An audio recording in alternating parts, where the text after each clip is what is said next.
Olá, queridos. A gente está falando sobre a reforma e a contra-reforma, né? Reforma protestante e contra-reforma católica. Vamos encerrar aqui esse conteúdo, tá? Nas aulas passadas, a gente falou sobre justamente essa reforma protestante, né? Século XIV, século XIII, XIV, né? Ela aconteceu justamente por causa da discordância, né, das discordâncias com a Igreja Católica, principalmente com os dogmas, né? Já falei que dogma é uma forma de conduta, né, da Igreja, uma norma de conduta da Igreja, uma forma da Igreja proceder e os seus fiéis proceder. Quer dizer, as leis da Igreja, né? Toda Igreja tem normas. Então, esses dogmas da Igreja, na visão principalmente do Martinho Lutero, que foi o pioneiro na Reforma Protestante, pioneiro quer dizer primeiro, eram incorretas, né, eram erradas, porque a venda de indulgências foi o principal, dos principais contestação nas 95 teses do Martinho Lutero fixadas no castelo de Wittenberg, na Alemanha. A, a venda de indulgências, né? O perdão dos pecados através do dinheiro. Você compraria, a Igreja Católica na época, né, venderia pedaços, né, do céu, da salvação, de acordo com as suas posses, né? Você comprando um pedaço da cruz de Cristo, que eles diziam que tinha pertencido à cruz de Cristo, comprar um pedaço de prego, que eles diziam que Jesus foi crucificado por aquele prego, enfim, essa era chamada indulgência, né? O perdão dos pecados, vendendo um objeto considerado sacro, né? Considerado sagrado para eles. Ok, então, Martinho Lutero era um monge, né?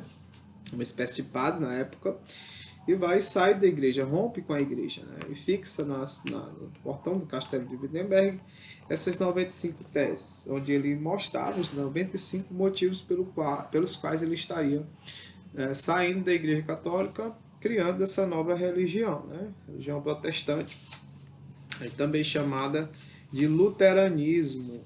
O luteranismo aí abriu porta para as outras religiões, né? Para as outras religiões protestantes, outras denominações protestantes. Como a gente já viu na aula passada, os anabatistas, né, que eram dissidentes do luteranismo, acreditavam nas mesmas coisas, solo Dio, né, solo a fé, acreditavam que só Deus salva, só a fé salva as pessoas, não as obras, como a igreja dizia, né, as obras não salvam, enfim, a principal a cabeça, o principal líder desse movimento anabatista foi o Thomas Müntzer. Ele é a principal cabeça disso aí. Tá? Então, nas aulas passadas a gente viu isso. Agora a gente vai ver aí na página 113 a outra religião, outras religiões também protestantes, como o calvinismo, criado aí pelo João Calvino, e o anglicanismo, criado aí pelo rei Henrique VIII, tá? O calvinismo ele era mais radical, né? Eu estou dando a dica da atividade, fala sobre esse radicalismo na questão com a Igreja Católica. Ele já era mais radical, já deixava mesmo de acreditar e criticava bastante a Igreja Católica. A principal característica do calvinismo, do João Calvino, líder lá do calvinismo, foi essa predestinação. Ele acreditava que o ser humano ele já nasce predestinado para o céu ou para o inferno. Tá? Deus já teria escolhido os seus, já teria escolhido quem iria salvar, quem não iria ser salvo. Tá? Os calvinistas eles também eram chamados pejorativamente de huguenotes. Quer dizer, é como se fosse um xingamento, como se fosse uma palavra ruim para os calvinistas, tá? Seguidores do João Calvino. Ele foi muito importante, o João Calvino foi muito importante. Na atividade vai te perguntar. Ele ajudou na criação de leis, ajudou na liberdade religiosa, como a chamada a Paz de Capel, em 1531. Essa Paz de Capel é quando as religiões elas passaram a ser aceitas, a não serem tão perseguidas como eram antes. Tá? Na Suíça, cada um podia escolher a sua religião, né? Que aí o calvinismo ele se desenvolveu bastante aí na Suíça, tá? Nas cidades de Zurique, Basileia, Berna e Genebra, tá? Após isso, sim, Calvino tornou, fez assembleias, fez reuniões chamadas de consistório, né? Onde ele criticava a Igreja Católica, onde ele propunha criação de leis, liberdade religiosa, enfim. Tá? Na Inglaterra, as ideias dele também chegaram, só que na Inglaterra eles não eram chamados de calvinistas, eram chamados de puritanos. Também eram bastante radicais nos costumes e seguiam mesmo ao pé da letra mesmo, tá? Bem sabáticos, guardavam o sábado, eram bem tradicionais, bem conservadores nos costumes, né? Ou seja, eles eram bem radicais, conservavam as coisas, a Bíblia, seguiam a Bíblia ali ao pé da letra. Na Escócia, eles eram conhecidos como presbiterianos, tá? Quer dizer, o calvinismo abriu essa porta para essas novas religiões, né? Com esses novos nomes, mas com novos ensinamentos, novas formas de ver a Bíblia, de crenças, né?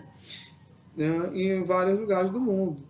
Presbiteriano tem esse nome porque a principal líder é o presbítero, não o pastor. O principal líder é o presbítero, tá? É o líder aí na hierarquia eclesiástica. Hierarquia é a ordem das coisas, o maior manda no menor. Eclesiástico se refere à igreja, tá? Então dentro da igreja tem a hierarquia, né? Pastor, depois a igreja, depois os outros líderes e o resto da igreja, tá? Da eclésia. Ok. E aqui na página 114, o anglicanismo criado aí pelo rei Henrique VIII. É um caso sério esse Henrique VIII, tá? Ele criou essa religião anglicana nesse ato de supremacia, 1534. Com esse ato de supremacia, ele cria aí a sua igreja anglicana. Não tem muita diferença da religião católica. A principal diferença é que o líder da igreja católica é o Papa, né? E o líder da igreja anglicana é o atual rei ou rainha da Inglaterra, né? No caso, a rainha da Inglaterra hoje, ela é a Elizabeth II, ela é a chefe da igreja anglicana, tá? Então eles não obedecem o Papa, eles obedecem ao rei ou rainha que estiver no lugar, na posição atual. Aqui, graças ao Henrique VIII, né? Ele era casado com a Catarina de Aragão, só que ele tinha amante, Ana Bolena. E ele queria separar da mulher, né, da Catarina de Aragão, e queria casar com a Ana Bolena. Só que na Igreja Católica não é permitido o divórcio. Até hoje, até os dias de hoje. Você pode, se você não souber, você pode perguntar para alguém que até os dias de hoje na Igreja Católica não é permitido o divórcio. Ninguém casa 2 vezes na Igreja Católica, só casa uma vez. E aí o Henrique VIII não concordava com isso. Ele queria, porque queria casar com a Ana Bolena. Então ele disse, vou criar então a minha própria religião. Vai ser igual à Igreja Católica, só que o chefe serei eu vou dizer o que pode e o que não pode. Tá? Ele gostava muito, representava muito a gentry, né? Essa gentry era a camada média, né? A classe média formada pelos mercadores, pelos comerciantes ingleses, tá? Era bastante apoiado por eles. Ok, então fez essa ruptura com a igreja, tá? E fundou aí, nesse ato de supremacia, fundou aí a sua religião anglicana. Na página 115, a gente vê a Contra-Reforma Católica. O que foi a Contra-Reforma Católica? A Igreja Católica, ela estava vendo, né, analisou, refletiu, viu seus erros, viu que não podia vender objetos simples e considerando eles como sagrados só para ganhar dinheiro, né? E aí a igreja passou por essa reforma nos dogmas, né? Nas crendices, né? Nas crenças, nas normas, nos costumes. E aí a igreja vai lá e diz, ó, a partir de hoje a gente vai vamos mudar as regras aqui, tá?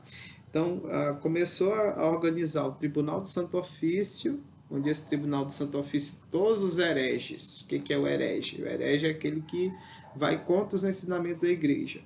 Então, os hereges eram queimados, eram mortos, eram julgados por esse tribunal.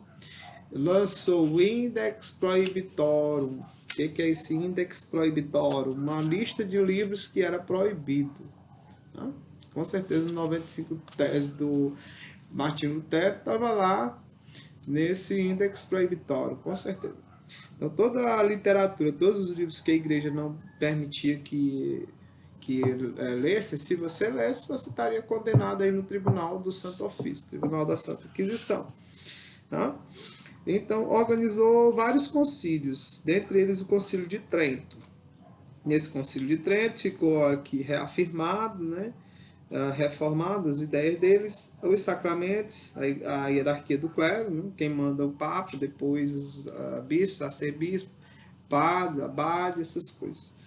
A hierarquia do clero, já falei que hierarquia é o maior mandando no menor, né? A confirmação da transubstanciação, entre outras coisas. Transubstanciação é, né, tá aqui, sangue de Cristo, corpo de Cristo, lá na hora da ceia o padre transforma lá, né, o líquido em sangue de Cristo, o pão em corpo de Cristo. Ok. Acabou com a venda das indulgências, perdão dos pecados, né, pagando, fez cursos para aperfeiçoar os padres. Em 1540, a Companhia dos Jesuítas, que veio para o Brasil catequizar os indígenas, tá? Até veio para o Brasil quando, na época, no século XVI, veio para o Brasil para catequizar os indígenas. Ok. Agora, por favor, pessoal, façam essa atividade da página 116 até a página... É bem pequenininho. Da 116 até a 123, tá? 116 até a 123. Tudo de bom para vocês. Até a próxima.